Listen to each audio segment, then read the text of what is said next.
रूस के साथ भारत अपनी ही करेंसी में व्यापार करने की तैयारी कर चुका है, क्योंकि अब तक डॉलर डॉलर होता था। डॉलर दो सामान लो, डॉलर दो सामान लो। नरेंद्र मोदी ने कहा बहुत हुआ तुम्हारा तमाशा, अब धीरे धीरे डॉलर को खत्म करो, रुपया को चमकाओ, दूसरी करेंसीज को चमकाओ। तो रूस से व्यापार रुपए में शुरू किया।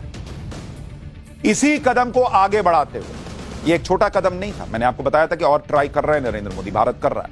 अब नरेंद्र मोदी ने दूसरा कदम भी उठा लिया और अपनी करेंसी में ट्रेड के लिए बातचीत यूनाइटेड अरब एमिरेट्स यानी यूएई के साथ चल रही है भारत की, जो कहा जा रहा है कि बहुत संभव है कि जल्द पूरी हो जाएगी। अब आपको मैं समझाता हूं कि यूएई से जो ये बातचीत चल रही है उसका मतलब क्या है, उसका क्या इंपैक्ट होगा डॉलर बंदी जिसे हम कह रहे हैं। यूएई प्लस इंडिया, मैं आपको दिखा रहा हूं।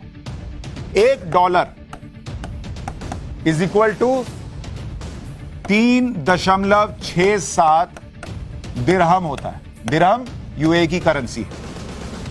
$1 इज इक्वल टू 81 रुपया 67 पैसा, यह भारतीय करेंसी। और 1 दिरहम इज इक्वल टू 22 रुपया 24 पैसा।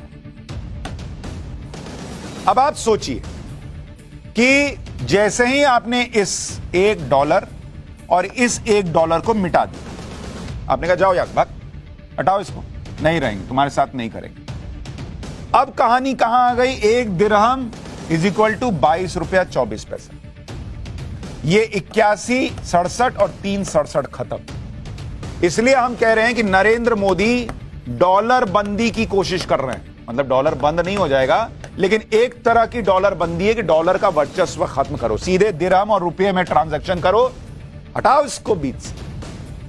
अब भारत ने यह तय किया है कि वो डॉलर की जगह दिरहम और रुपए में ही यूएई से व्यापार करेगा। 1 सितंबर से यूएई और भारत के बीच रुपया दिरहम में ट्रेड को लेकर बातचीत चल रही है। यूएई को रुपए दिरहम में ट्रेड करने का प्रस्ताव भारत ने ही दिया था। यूएई को भी यह प्रस्ताव फायदेमंद लग रहा है। यूएई में भारत के राजदूत संजय सुधीर ने बताया कि रुपए दिरहम में ट्रेड का मतलब ट्रांजैक्शन कॉस्ट को कम करना है। दोनों देशों के सेंट्रल बैंक इस प्रस्ताव पर चर्चा कर रहे हैं और बहुत संभव है कि यह जल्द सहमति बन जाए।